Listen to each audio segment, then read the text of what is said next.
Hozir o'rta, 1 minut. Keling aka. Assalomu alaykum. Assalomu alaykum. Alaykum assalom. Okey. Arendani olib keldim. Gap yo'q. Zo'r-ku.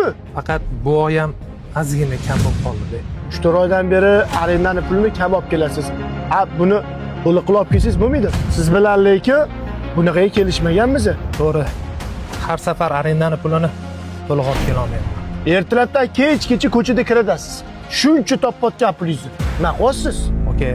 Ko'chadan tirikchilik qilib uyimga kirsam, uyimda 7 ta joy. Yemay ichaman, ko'zimga termilib turadi. Endi ishlab arendamga orttiraman desam, ko'chada bilib-bilmay 2-3 ta shtrapga tushib qo'yapman. Undan keyin 3 ta bolam bor. Bittasini endi tuzatsam, ikkinchisi kasal bo'lib turadi. Dorixonaga kirsangiz, dorilar ham palam. Shulardan orttirib, arendani pulini kamroq bo'lsa ham olib kelyapman. Mana aka. Tushundimmi aka sizni? Lekin meni gap tirikchilik. Hisob-kitobim bor.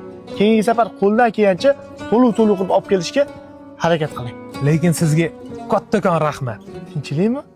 Nimaga rahmat deyapsiz? Siz sabab bo'lib qora qozonim qaynayapti. Ko'chada oilamni avtobusda yoki taksida emas, mashinamda olib yuribman. Qisqa qilib aytganimda uzog'imga yaqin qilyapti. Mushkulimni oson qilyapti.